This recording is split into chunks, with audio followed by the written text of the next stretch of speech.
Magandang araw mga bata! Kumusta kayong lahat? Sana nasa mabuti kayong kalagayan. Ngayon, muli nating pag-aralan ang Health 1, Second Quarter, Week 5 and 6 na may layunin na isasagawa ang mabuting gawi para sa kalinisan at kalusugan araw-araw. Handa na ba kayong makinig mga bata? Pero bago nating umpisahan ang ating aralin, pakinggan muna natin ang isang awitin tungkol sa pangangalaga ng ating katawan. Mga bata, pwede niyo ding sabayan ang ating awitin.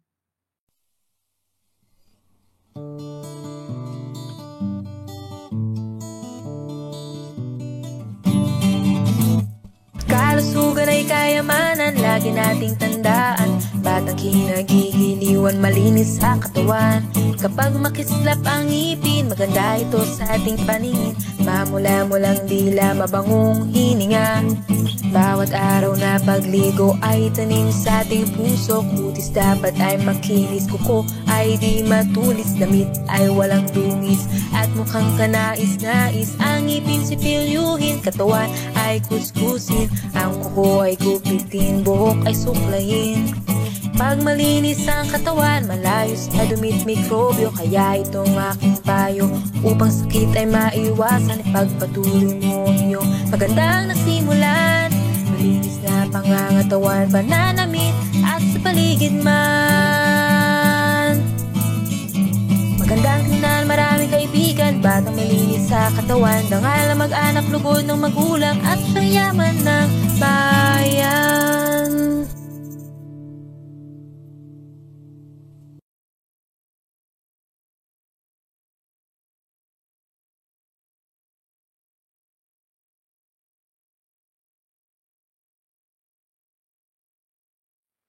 Nagustuhan niyo ba mga bata ang awitin tungkol sa pangangalaga ng katawan? Mahusay!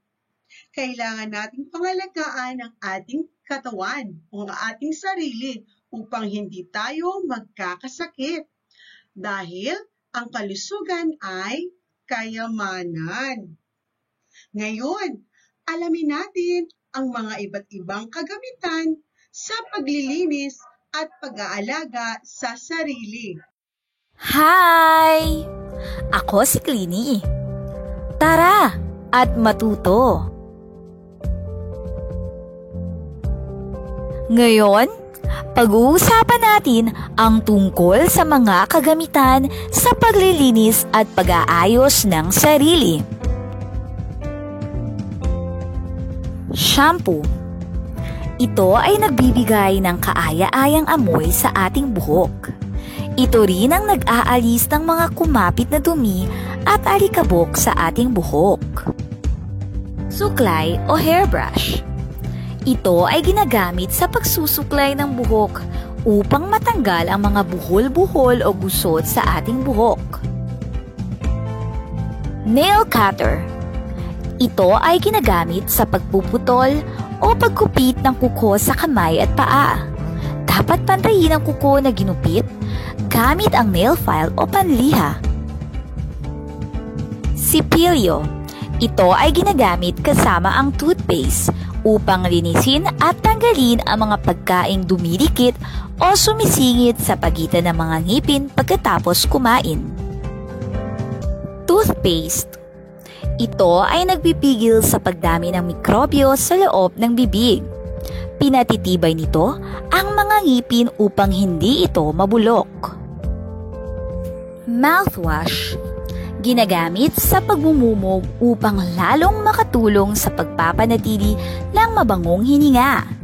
Ito rin ay nakatutulong sa pagpuksa sa mga mikrobyong namamahay sa loob ng bibig, sanhi ng mabahong hininga.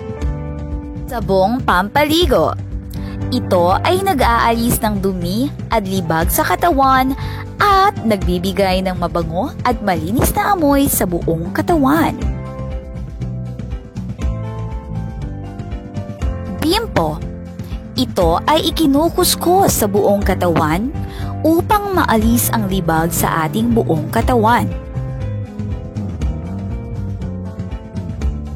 Tuwalya. Ito ay ginagamit na pamunas sa buong katawan pagkatapos maligo para matuyo. Tandaan, upang mapanatiling malinis at maayos ang sarili, dapat gumamit ng iba't ibang pansariling kagamitan tulad ng suklay, nail cutter, sipilyo, bimpo, tuwalya at iba pa.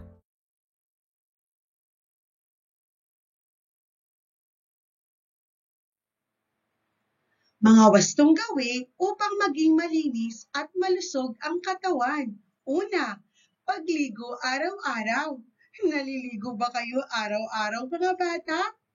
Mahusay! Masarap maligo araw-araw dahil nakaka-fresh sa buong katawan. Sa pagligo, gumagamit tayo ng tubig, sabon, shampoo at pangkuskus upang mawala o matanggal ang dumi sa ating katawan. At pagkatapos maligo, gamit tayo ng tuwalya upang linisin at tanggalin ang mga basang tubig sa buong katawan. Pangalawa, paghuhugas ng kamay. Naghuhugas ba kayo ng kamay mga bata? Mahusay! Kailan nga tayo naghuhugas ng ating kamay? Okay, magaling! Bago at pagkatapos kumain. Maghuhugas din tayo ng kamay pagkatapos nating gumamit ng palikuran. At kapag nakahawak tayo ng mga maduduming bagay. At syempre, pagkatapos maglaro, kailangan maghugas ng kamay. Magaling!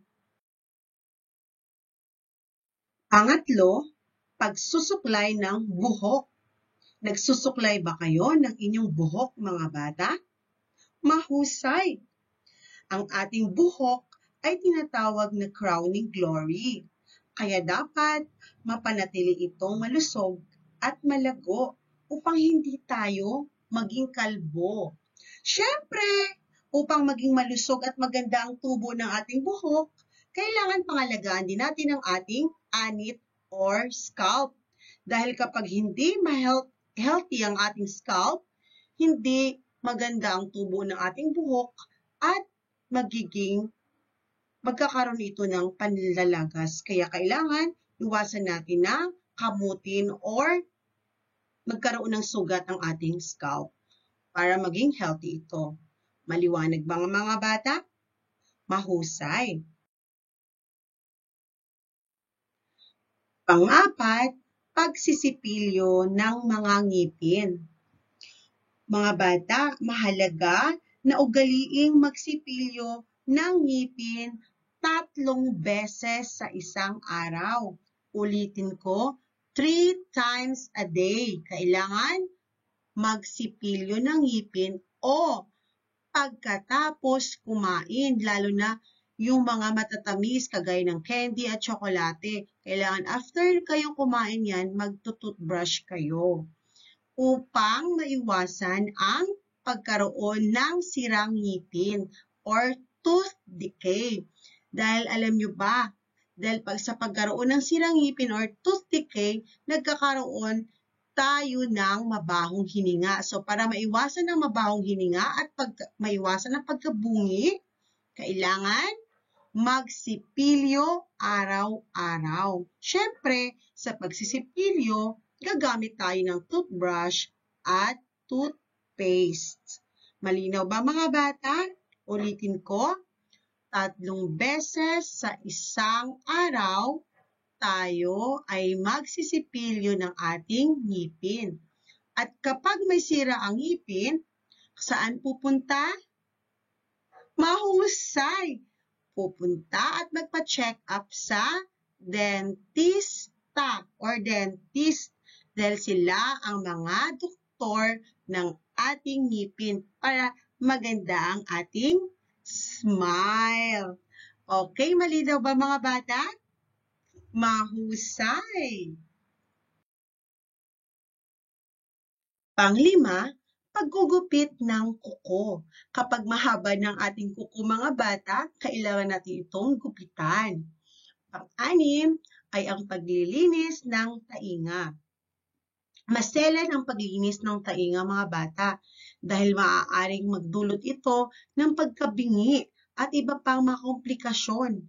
Ang pagpapabaya at maling paglilinis ng tainga mga bata. So kailangan ng gabay ng magulang o nakakatanda sa pamilya nyo na sila ang maglilinis ng inyong mga tainga. Kasi kung sakaling magkamali ng paglilinis at matamaan ang eardrum o bahagi ng tainga na tila manipis na tisyo at responsable sa pagdala ng tunog sa gitnang bahagi ng tainga, maaari itong magkaroon ng bitak o mabutas at magdulot ng problema sa ating pandinig. Kaya, huwag araw-araw linisan ang tainga natin. Maliwanag ba? Huwag kutkutin, lalo na sa mga kukong madudumi. So, para maiwasan ang impeksyon, kailangan si mama, si papa, o si ate ang maglilinis ng ating tainga. Maliwanag ba mga bata? Mahusay! Okay mga bata, may natutunan ba kayo sa ating aralin? Mahusay! Ngayon, kunin nyo na ang inyong answer sheet at sagutan ang mga gawain. Para sa ilapat natin, panuto, piliin at bilugan ang letra ng tamang sagot na angkop sa larawan. So, bibilugan nyo lang ang letra ng tamang sagot. Pero dyan sa answer sheet nyo, isusulat ninyo ang letra ng tamang sagot. Number 1, tingnan nyo ang larawan. Letter A, nagsusuklay ba yan? B, naghuhugas ng paa? C, nagsisipilyo ng mga ngipin? Number 2, A, naliligo? B, naghuhugas ng kamay? C, naggugupit ng kuko sa paa? Pangatlong larawan, A, naliligo? B, nagsisipilyo? C, naggugupit ng kuko sa kamay? Pang-apat na larawan, A, naglilinis ng paa? B, naghihilamos ng mukha? C, nagsisipilyo ng mga ngipin? At ang panglimang larawan ay A, nagsusuklay ng buhok? B, naghuhugas ng kamay? C, nagsisipilyo ng mga ngipin? Okay, sagot na mga bata. Para sa likhain natin, panuto, kulayan ng larawang nagpapakita ng wastong paglilinis ng katawan. Ulitin ko, kulayan ang larawang nagpapakita ng wastong paglilinis ng katawan. Para sa huling gawain, tayain natin, panuto, bilugan ang larawang nagpapakita ng wastong pangangalaga sa katawan. Ulitin ko, bilugan ang larawang nagpapakita ng wastong pangangalaga sa katawan. Okay mga bata, sagot na! Enjoy!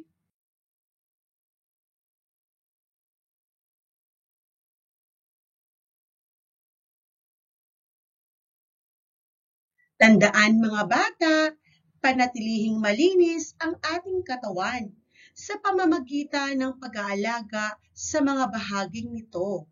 Gumamit ng sipilyo, toothpaste, sabon, tubig at iba pang kagamitan sa pangangalaga ng katawan.